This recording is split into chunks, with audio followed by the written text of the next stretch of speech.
Hello friends, कैसे हो आप लोग। होप सभी सेफ होंगे घर पे अपने। आज का टॉपिक है properties of determinants, class 12। Very important topic है क्योंकि इसी के बेस पे बाकी आगे आपका क्वेश्चन होना है जितने भी हैं। तो प्रॉपर्टीज ऑफ डिटर्मिनेंट्स कराने जा रही हूँ मैं। 6 प्रॉपर्टीज हैं,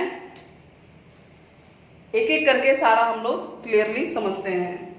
पहली प्रॉपर्टी कि आप रो और कॉलम को इंटरचेंज कर सकते हैं। Interchange row and column. क्योंकि डिटर्मिनेंट की वैल्यू सेम होती है तो रो और कॉलम को चेंज करने पर भी क्या आएगा रिजल्ट हमें देखते हैं।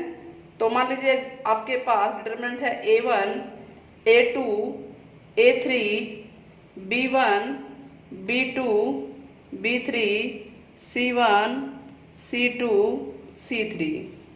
अब हमने चेंज किया इंटरचेंजिंग रो को कॉलम में।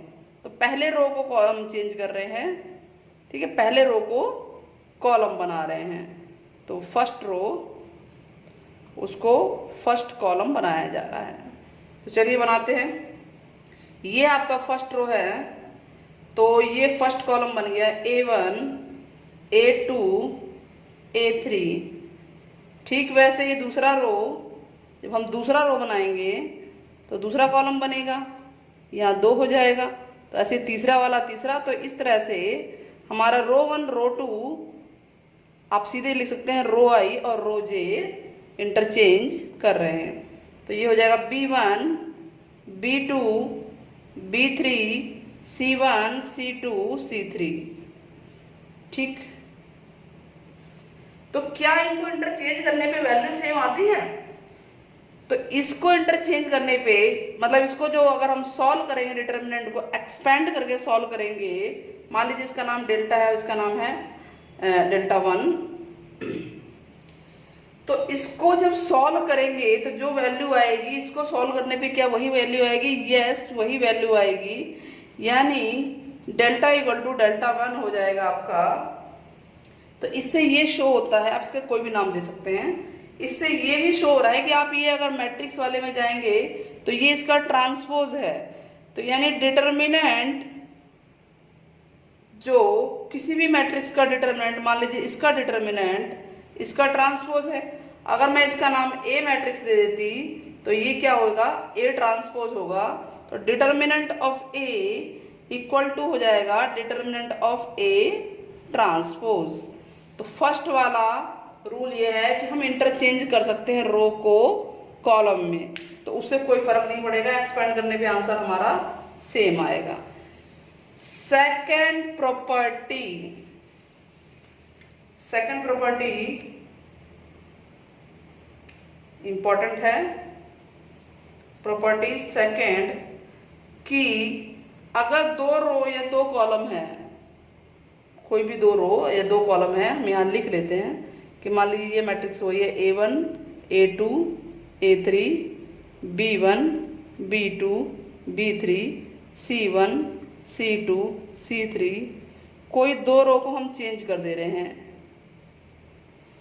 फर्स्ट रो सेकंड रो, यानी इसको हम ऊपर लिख दें और उसको नीचे लिख दें, तो जो भी आंसर आएगा, अगर इसका नाम मैट्रिक्स डिटर्मिनेंट A है तो अगर हमने रो को चेंज किया है, चेंज कर रहे हैं ना, चेंज कर देते हैं, चेंजिंग रो 1 को रो 2 में, यानी रो 1 रो 2 में चेंज हो जाएगा। तो क्या आएगा?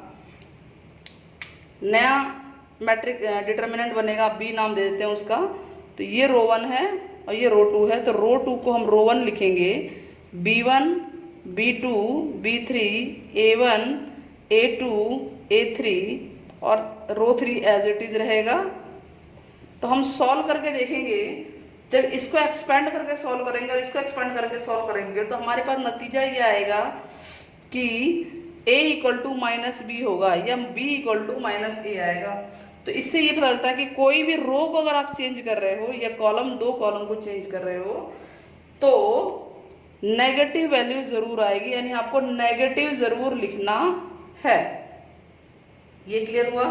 कोई भी दो हो, कोई भी चीज़, तो अगर हम रो को चेंज कर रहे हैं, जैसे मैंने रो चेंज किया, अगर मैं कॉलम चेंज करती तो भी तो नेगेटिव आना। जितनी बार हम चेंज करेंगे, पहले को मान लीजिए तीसरे से किया, तो उतनी बार नेगेटिव आता जाएगा।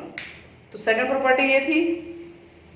थर्ड प्रॉपर्टी, इन प्रॉपर्टीज को ध्यान से समझना है क्योंकि इनके ऊपर अगली एक्सरसाइज इन्हीं पे है और वेरी इंपॉर्टेंट है वो। अब ये कह रहा है कि ये बहुत ही इंपॉर्टेंट प्रॉपर्टी है कि एनी टू रोज या एनी टू कॉलम्स अगर सेम है तो डिटर्मिनेंट की वैल्यू, जो भी डिटर्मिनेंट का नाम है, वो 0 आएगी। एग्जाम्पल लेते हैं, मान लीजिए 3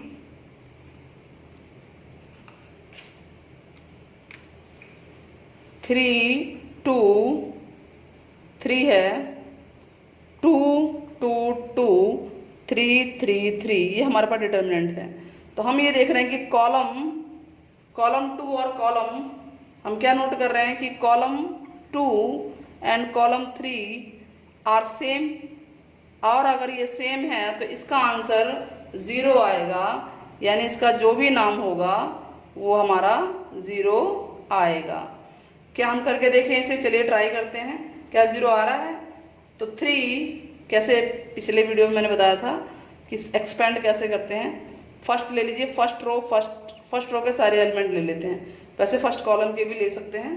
तो हम फर्स्ट रो का ले रहे हैं, पहला एलिमेंट, इसकी कॉलम और रो को छोड़ के जो बचता है वो इसके साथ मल्टीप्लाई होगा, 2 3 2 3, और साथ में माइनस की पावर, कौन सी पोजीशन है इसे? पहला पोजीशन है, फर्स्ट रो और फर्स्ट कॉलम, यानी 1 + 1 माइनस की पावर ही आ जाएगी। नेक्स्ट में ये है फर्स्ट रो सेकंड कॉलम, यानी माइनस की पावर 3 आ जाएगा, साथ में ये 2 आएगा, और इसके कॉलम और रोज को छोड़ के जो बचते हैं उनको लिखेंगे 2 3 3 3। ठीक वैसे ही -1 की पावर, ये फर्स्ट रो थर्ड कॉलम, यानी 4 हो गया टोटल, और इसके हाथ 3 भी है, और इस कॉलम इस रो को छोड़ के क्या बचता है? ये बचता है 2 2 3 2। ठीक है, तो ये आ गया 3 2 = 6 -6, देखिए 0 आ रहा है, या -2 3 2 = 6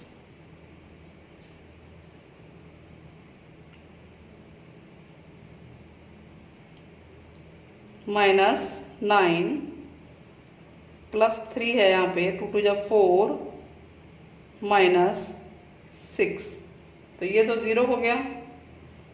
2 × -3 +3 × -2, माइनस प्लस हो गया, 6 आ गया, और ये माइनस का 6 आ गया। तो हमने वैल्यू देखी, एक्सपेंड करेंगे 0 आती है। तो इससे सिद्ध होता है प्रॉपर्टी नंबर थर्ड कि कोई भी दो रो या दो कॉलम अगर सेम है तो आप ये प्रॉपर्टी लिख सकते हैं बाय प्रॉपर्टी थर्ड, उसकी वैल्यू, पूरे डिटरमिनेंट की वैल्यू 0 हो जाएगी। ठीक है, अब प्रॉपर्टी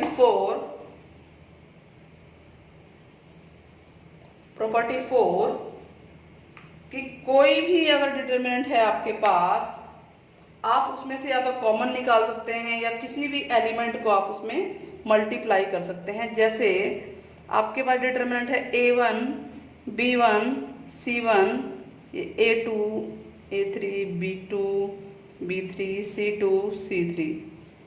ठीक, अब इसमें मुझे K मल्टीप्लाई करना है, तो K मल्टीप्लाई करेंगे तो क्या होगा? K इंटू जो भी डिटरमिनेंट है इक्वल टू, किसी भी रो में आप या किसी भी कॉलम में मल्टीप्लाई करते हैं, लेकिन होगा किसी एक में ही। तो मान लीजिए मेरे को इस रो में करना है, तो ये बनेगा K A1 K B1 K C1।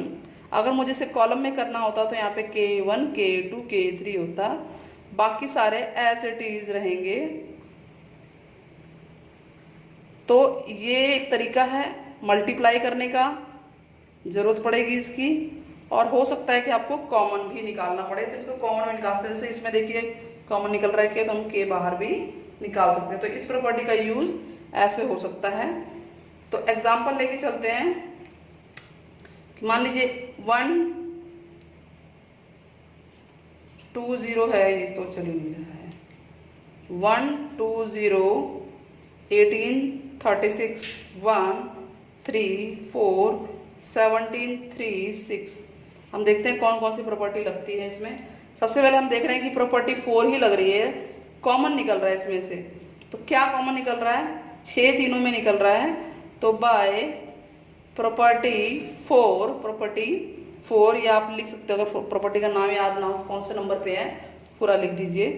तो 6 कॉमन आ रहा है, तो यहाँ बचेगा 17, 17 6 102, 6 3 18, 6 6 36, 1 3 4 17 3 6। अब प्रॉपर्टी जो दूसरी प्रॉपर्टी है हमारी, जो थर्ड वाली थी, बाय प्रॉपर्टी 3 दो रो सेम है। कौन सा रो? हम देख रहे हैं कि row first row third same है। जो रो 1 है एंड रो 3 है वो सेम है, आर सेम। तो अगर वो सेम है तो इसकी वैल्यू क्या हो गई? 6 इंटू 0, ये पूरा 0 हो गया, यानी 0 आ गया ये डिटर्मिनेंट।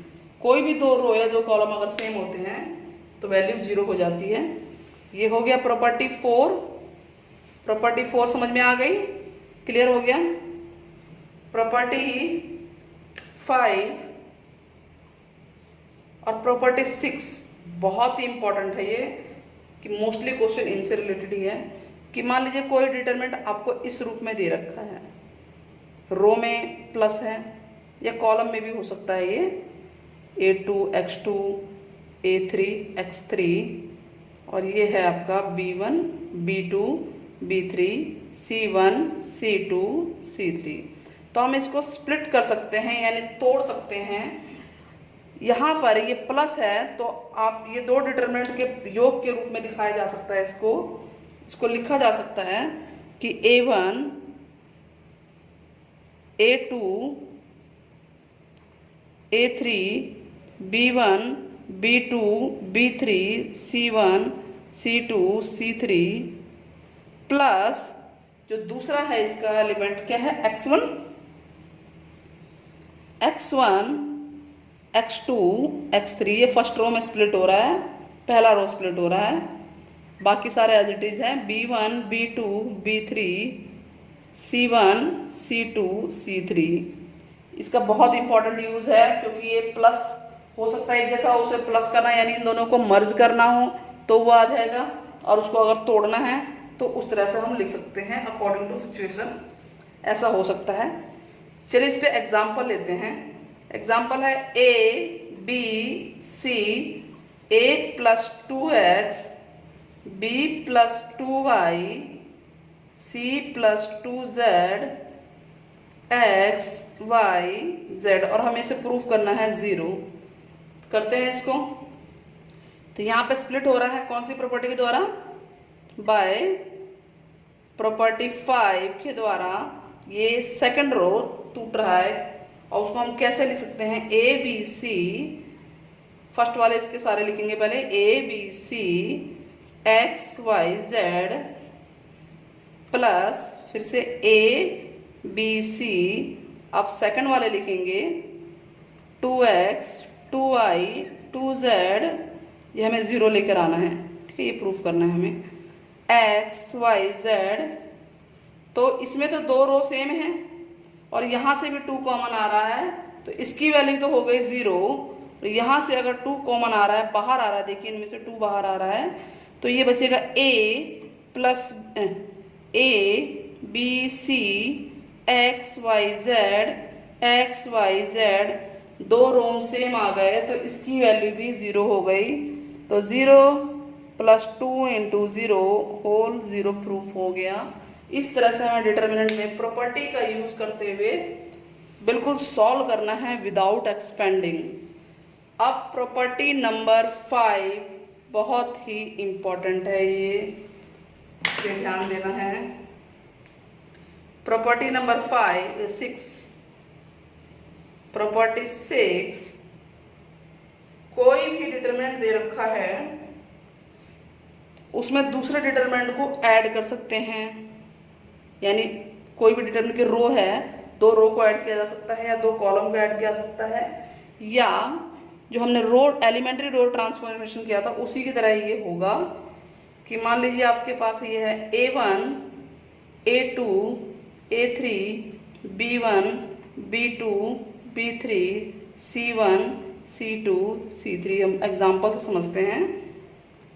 तो आपको रो 1 में चेंज करना है, यानी रो 1 में आप ऐड कर रहे हो रो 2 और साथ में कोई ना कोई संख्या ऐड कर मल्टीप्लाई कर रहे हो इसके साथ 2 3 4 कुछ भी, तो रो 1 आपका क्या बन जाएगा, क्या बन जाएगा, रो 1 चेंज हो रहा है ना आपका, रो 1 चेंज हो रहा है, तो ये बन गया आपका रो 1 प्लस के रो 2, यानी A1 प्लस के और रो 2 में है B1, ऐसे ये होगा A2 प्लस के B2 और A3 प्लस के B3।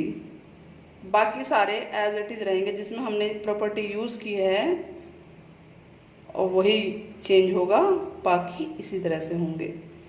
और ये हम एलिमेंट्री रो ट्रांसफॉर्मेशन के कॉलम का भी कर सकते हैं, जरूरी नहीं है कि प्लस करो, आपको मल्टीप्लाई ही करना, मान लो किसी रो में 3 4 5 10 के, तो उसको भी कर सकते हैं। तो इन जनरल अगर हम रूल क्या बनता है कि अगर किसी भी रो को चेंज करना है तो रो में, उसी रो में या तो आप दूसरी रो ऐड करेंगे और साथ में कुछ ना कुछ मल्टीप्लाई करेंगे, या